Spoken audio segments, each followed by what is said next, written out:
Rosalie और डार्विस दोनों घूमने के लिए मार्केट आ जाते हैं। वहाँ वे लोग एक बंदे को देखते हैं जो कि कार्ड से कुछ ट्रिक कर रहा होता है। वे कहता है, आइए और इस खेल का मजा लीजिए, एक का दो, पैसा डबल, जल्दी आइए, अपना अपना पैसा लगाइए। ऐसे चिल्लाते हुए वे ग्राहकों को बुला रहा होता है। तभी डार्विस की नजर उसके ऊपर पड़ता है और वे कहता है, क्या पैसा डबल? हमें तो इसे ट्राई करना चाहिए। तभी रोसली कहती है, इस तरह के गेम बेवकूफ लोग ही खेलते हैं। वे लोग अपना कोई ना कोई ट्रिक कर कर दूसरे का पैसा डुबा देते हैं, जिसे सुनकर वो बंदा चौंक जाता है। तभी डार्विस कहते हैं, नहीं, मुझे तो ऐसा नहीं लग रहा, ये जरूर खेलने में मजेदार होगा। इतने में वे दुकानदार उन दोनों को ऊपर से नीचे तक घूरते हुए कहता है, इनको देखकर तो ऐसा लग रहा है ये बहुत ही अमीर होंगे। तभी वे डार्विस को देखते हुए कहता है, आप लोग क्यों नहीं एक छोटा मोटा दाव खेलते हैं? जल्दी आइए, आप अपने पसंद के कार्ड के ऊपर अपना पैसा लगाइए। रोसली ये सब देखकर कहती है, मुझे लगता है हमें यहाँ से चले जाना ही बेहतर होगा। इतने में डार्विस 4 सोने का सिक्के निकालकर उस टेबल पर रखता है, जिसे देखकर दुकानदार का मुंह फटे का फटे रह जाता है और वे कहता है,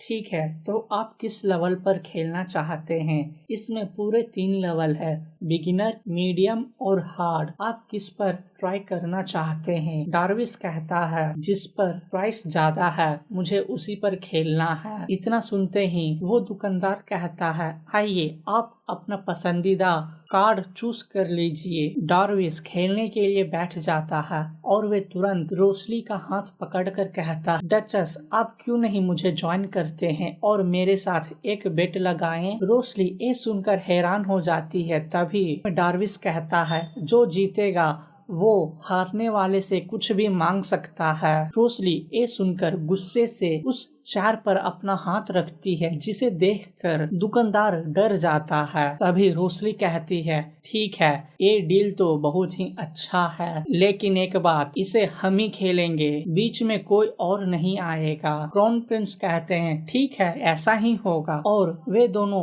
अपना गेम स्टार्ट कर देते हैं और अपना अपना पसंदीदा कार्ड को भी चूज करने लगते हैं, जिसमें कि क्राउन प्रिंस जीत जाते हैं, जिसे देखकर दुकानदार हैरान हो जाता है और वे कहता है, कैसे? क्राउन प्रिंस रोसली से कह रहे होते हैं, देखो मैं जीत गया। इसी बीच दुकानदार वहाँ से कल्टी होने की कोशिश कर रहा था। तभी रोसली उसे पकड़ लेती है और वे उससे कहती है, हमारा पैसा वापस करो। दुकानदार ना चाहते हुए भी उसे पैसा दे देता है। क्राउन प्रिंस रोसली को इस हरकतों को देखकर कहता है, क्या आपने उससे सारा पैसा ले लिया? रोसली ये सुनकर कहती है, मैंने केवल उतना ही लिया जितना तुम्हारे जैसे चीटर को मैं दे सकूं। क्राउन प्रिंस बाजू में खड़ी होकर मुस्कुराते हुए कहते हैं, तुम बहुत ही फनी हो रोसली। और वे अपने मन ही मन में कह रहे थे, क्या एक नॉर्मल नोबल वुमन इस तरीके के खेल को इतना सीरियसली लेती हैं? सीन वहाँ से शिफ्ट होता है और हम देखते हैं वे लोग आर्चरी भी ट्राई करते हैं, जिसमें क्राउन प्रिंस जीत जाते हैं और वे अगला गेम के रूप में कार्ड्स खेलते हैं, जिसमें भी क्राउन प्रिंस जीत जाते हैं, रोसली हार जाती है। अगले गेम के रूप में वे लोग लूडो खेलते हैं, जिसमें भी रोसली हार जाती है और वे कहती है, क्या मैं हारने के लिए ही गेम खेल रही हूँ? क्राउन प्रिंस उसके इस हालत को देखकर मुस्कुराते हुए कहते हैं, मुझे तुम्हारे लिए बहुत ही बुरा लग रहा है प्रिंसेस। रोसली कहती है, आपको देखकर तो ऐसा नहीं लग रहा है। इतने में रोसली की नजर एक शूटिंग गेम पर पड़ती है और वे कहती है, मैं तो जरूर इसमें जीत जाऊंगी। दूसरी ओर क्राउन प्रिंस जो कि खुद से कह रहे होते हैं, ऐसा लग रहा है डचस बहुत ही कॉम्पिटिटिव हो चुकी हैं इस गेम के चक्कर में। इतना सोचते ही वे अचानक ब्लश करने लगते हैं और वे कहते हैं, रुको जरा, बेचारा कुछ समय से मैं बहुत ही फन करते आ रहा हूँ। सीन कट होता है और हम देखते हैं शाम की माहौल, जहाँ रोसली और क्राउन प्रिंस मार्केट से वापस आ रहे होते हैं। तभी रोसली की नजर अपने पैर पर जाता है और वे कहती है, मैं अब ठीक से चल भी नहीं पा रही हूँ, मेरे पैर में चोट लग चुकी है। और वे इधर उधर ताकते हुए कहती है, शायद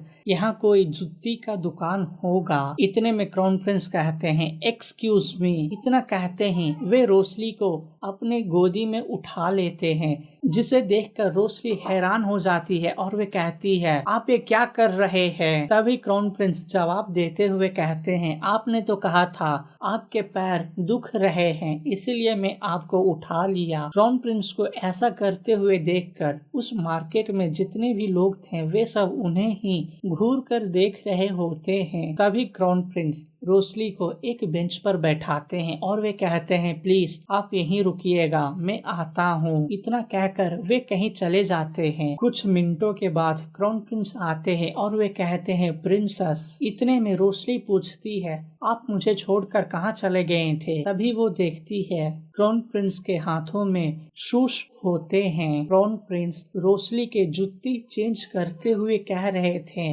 आज बहुत ही चले हैं, मुझे विश्वास ही नहीं हो रहा है, आपके पैर में इतना चोट लगने के बावजूद आप चल पा रही हैं। इतने में रोसली कहती है, रुक जाइए, मैं खुद पहन लूंगी।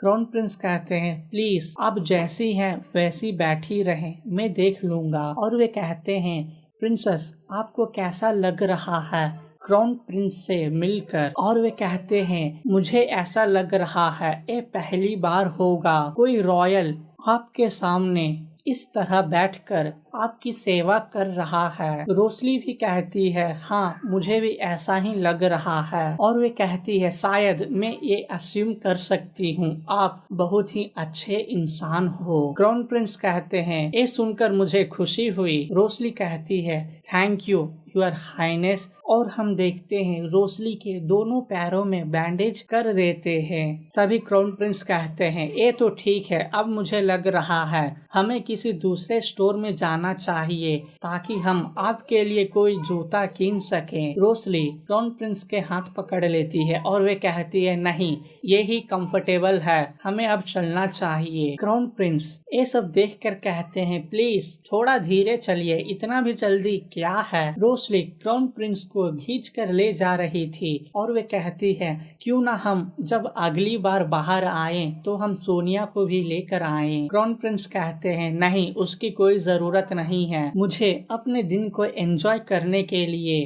केवल तुम ही काफी हो। और वे कहते हैं, सोनिया तो मेरी सबसे अच्छी दोस्त है, लेकिन उसके साथ रहना बहुत ही बोरिंग है। इतना सुनते ही रोसली नोवेल के बारे में सोचती है और वे कहती है, अगर हम सोचे तो नोवेल में एक लंबे समय के बाद डार्विस के फीलिंग सोनिया के प्रति बहुत ही रैशनल हो जाती है, लेकिन इससे कोई फर्क नहीं पड़ता। मेरे लिए तो मेरा बैटलफील्ड ही सबसे इम्पोर्टेंट है, ना कि रोमांस। सीन कट होता है और हम एक पैलेस को देखते हैं जहां कुछ लोग आपस में बात कर रहे होते हैं। मैंने सुना है डचेस आज यहाँ आई है। दूसरा रिप्लाई देते हुए कहता है, लेकिन मैंने जब उनसे लास्ट टाइम बात करने की कोशिश की थी तब वे वहां से चली गई थी। ऐसा लग रहा था वे बहुत ही डरी हुई थी, शायद उनके साथ कुछ बुरा हुआ होगा। पहला वाला तब कहता है, लेडी सोनिया सच में बहुत ही अच्छी हैं, वे अकेला ही काफी हैं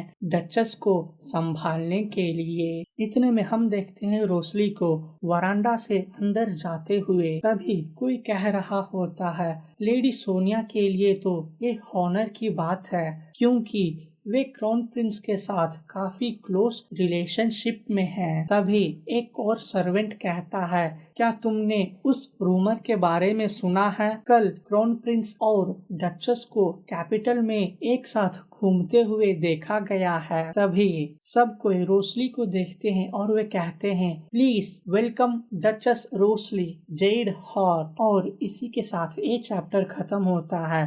मिलते हैं अगले चैप्टर में जल्द ही।